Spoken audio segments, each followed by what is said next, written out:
ልትገቢ ነው? በቃ ሄድሽ። አባቢ ካየ ይገለኛል። አንቺማ አላስተዋውቅም ብለሻል። በአጋጣሚ ላገኛቸው እንጂ። ቀልደኛው በልሂድ። ወይኔ ወይ ልጄ መጣሽ እንዴ? አባዬ ሂድ ሂድ። ፋዘር እንዴት ኖት? አባትሽ ናቸው እንዴ?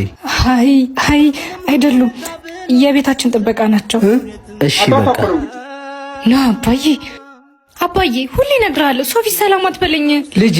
አባትሽ እኮ ነኝ። ወይ እቺ ልበቢስ እሱ አልጠፋኝም፣ ግን አታዋርድ። እኔ ነኝ እስቲ አባዬ። እንደዚህ ከኑሮዬ በላይ ሆኜ የምኖረው እኮ ላለመገመት ነው። በቃ ባንተ መገመት አልፈልግም። ኑሮሽ ሳይሆን ማንነትሽ ነው የሚያስገምትሽ።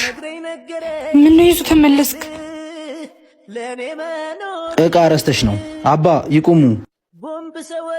አንቺ ያላከበርሽ ኑሮና ማንነትሽን ሰው አያከብርልሽም። ራስሽን አስሸውጂ። አባት ደግሞ መኖሩ ብቻ ክብር ነው። ያለኝን ሁሉ አጥቼ አባቴ ብቻ በኖረልኝ የሚል እኔን ጨምሮ ስንት አለ መሰልሽ። እውነት ነው ፋሚሊ፣ እውነት ነው። በእናት በአባቱ የሚያፈርሰዋል እንዴ ፋሚሊ? እስኪ ሀሳባችሁን ኮመንት ላይ ጻፉ።